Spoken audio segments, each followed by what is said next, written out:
बाकी हा जो विषय आहे किती ताणायचा किंवा धरायचा हा ज्याचा त्याचा विषय आहे. जाणून बोलून टार्गेट केलं जातं.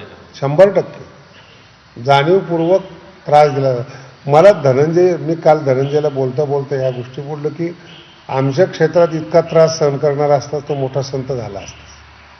कारण की एकदाच धनंजयवर ही भरपूर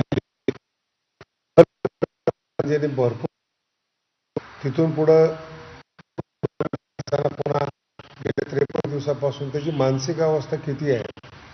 जरी तो आज इथे आलेला आहे तर तुम्ही त्याच्या हाताला पहा, सलाईन लावलेला आहे. किती सहन करावं एखाद्या माणसाने. सर, पण ज्या पद्धतीने राजकारण सुरू आहे त्याचा समाजावर देखील परिणाम होतो. फार चांगलं बोललात तुम्ही. ज्या पद्धतीने राजकारण सुरू आहे हेच आम्ही तुम्हाला सांगतो. एखाद्या सेन्सिटिव्ह मुद्द्याच्या आडून राजकारण किंवा जातीवाद करू नका. ही भित्री पद्धत झाली. समोरासमोर लढा, समोरासमोर जय पराजय करा. हे पुरुषी राजकारणाची पद्धत आहे. एखाद्या मुद्द्या आडून तुम्ही आघात करू नका. ते चांगलं नाही आहे ते. आणि त्याचा फार काळ फायदा होईल असं मला नाही वाटत. कारण की गेल्या 30 दिवसापासून मी समाजामध्ये फिरतोय. त्यांच्यासुद्धा भावना माझ्यापर्यंत आलेल्या आहेत. कारण की इथे सगळ्यांनाच बोलवणारा धनी असतो आणि हे समाजाला पक्कं माहिती आहे. भविष्यात याचे देखील राजकीय वाईट परिणाम होऊ शकतात. याची प्रत्येक पक्षाच्या नेत्याने दखल घेतली पाहिजे.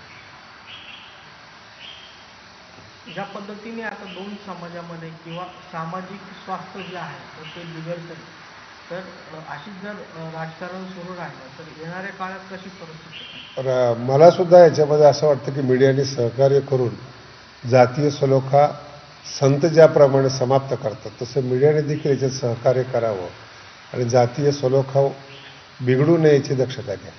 तुम्ही काही आव्हान कराल का?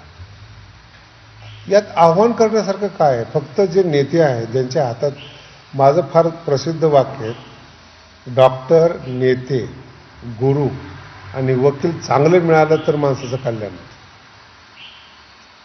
याच्यात एक जरी माणूस चुकीचा मिळाला तर तुमचं आयुष्य उद्ध्वस्त होतं. तसं सामाजिक आयुष्य हे चांगल्या नेतृत्वामध्ये आहे. जेवढं नेतृत्व चांगलं असेल समाज स्वस्थ असेल. विकृत नेतृत्व समाजाला कधीही खड्ड्यात नेणारं असतं. थँक्यू.